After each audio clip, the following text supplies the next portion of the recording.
as you may know, I'm from a very small country called Lebanon. Lebanon is in the Middle East. See that little pixel on the screen? That's Lebanon. Very few people know what Lebanon is really like, since the only time you hear about my country is when it's going through a war and it doesn't have a really good reputation on the news.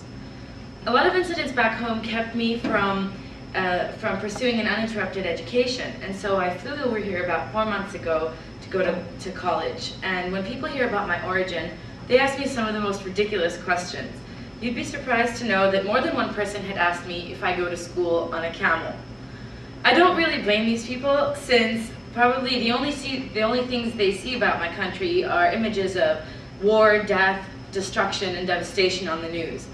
And that's why I wanted to take this opportunity to show you the reality of my country and why they call Beirut the Paris of the Middle East. First of all, allow me to introduce you to the Lebanese. We are very aware of our limbs. Let me explain. Take Johnny Walker, for example, who's demonstrating the use of our legs. Israel bombed our bridges, so we keep walking. We can't afford gasoline, we keep walking. And I'm sure you all know the saying, put your hands up in the air. Well, the Lebanese know it better than anyone because they do it all day long during protests, and then they do it all night long during raves and parties. And here's a fun fact. The top 10 DJs of the world come to Lebanon all the time, and there's usually a rave every week. My point is, we really like to party. In our downtown, we have two streets that would be equivalent to what is 6th Street over here. And these two streets are called Mono and Gemese. This is Mono, and Mono is where all the clubs are at. And Gemese is where all the pubs are at. Basically, if you want to go have a good time and dance and drink, you can go to Mono. And if you just want to go sit down and have a good time with your friends, you can go to Gemese. Now, there's no age limit for smoking or drinking in a club. If you go in there for about 15 minutes, you will reek. As for alcohol, if you look old enough, nobody's really going to stop you. And by old, I mean attractive. They just camouflage it with the word old. For example, here are two of our oldest looking celebrities, Haifa Wahbe and Nancy Ajram. And I'm sure you can understand why Coke and Pepsi chose them to be the representatives. It's really hard to talk about Lebanon without bringing up the pride and joy of our male youth. And yes, we do have Coke and Pepsi there, besides the fact that Coke and Pepsi are everywhere. Beirut is extremely westernized, and we like to take a lot from the Western culture. There's practically a McDonald's and a Starbucks on every corner. However, we do tend to put our own spin on things. For example, Adidas, Kit Kat, Sony, Oreo, and Telephone. And speaking of butchering the English language, Lebanon likes to think it has its own language, which is basically a mix of Arabic, English, and French. This is our country's infamous saying, hi, kifak, which means how are you in Arabic, and ça va, meaning fine in French. If you can speak either one of these languages, you'll survive just fine in Lebanon. Now that you know a little bit more about the people, let me tell you about the actual country. It is approximately 4,000 square miles. To cross from one end of the country to the other, it takes about 2 hours. Living in such a small country has a lot of advantages, some of which I wish the United States had. One advantage is that you can have absolutely anything delivered to your doorstep within 20 minutes. Anything, be it a type of food, hookah, air condition, literally anything that fits on the back of a moped can be delivered to your doorstep. And the delivery is free, and yes, that is a check-in. Speaking of free delivery, did you know that cab fare is $1.50?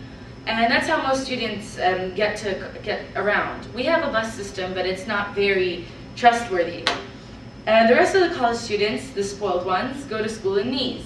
They actually refer to one of the parking lots in the university as a car show because of all the nice cars in there. Another really nice thing about Lebanon is that you can ski and snowboard in the winter and jet ski and swim in the summer. It's really nice to take advantage of the 4 different seasons because you'll never really get bored. And we have all the types of lands, from plains to mountains, cities, and all the way to beaches. The variety is always very exciting. For those of you who like history, you might like to know that Lebanon has the best preserved Roman temple of its size out of anywhere in the entire world. The Temple of Bacchus, we call this place Baalbek or Heliopolis. It is also considered one of the world's ancient wonders. We're very proud of it. We have concerts and tours there all the time. Another place worth talking about is our Jrita Grotto.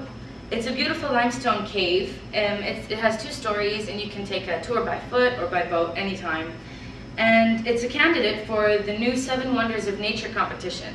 It's currently number 26, so if you ever come across it, be sure to vote Jrita. Another landmark worth talking about is the Pigeon Rock, or Sakhlet al-Rawshe. This is found by what we call a corniche, which is basically a sidewalk that's made specifically for loitering and lingering, which is the Lebanese favorite pastime. They'll basically just sit, watch the sunset, and smoke hookah and eat. Another thing I find really beautiful about Lebanon is that I can go to sleep to the calling of the mosque at night and wake up to the sound of church bells in the morning. The coexistence of these two is just I find it so beautiful and serene.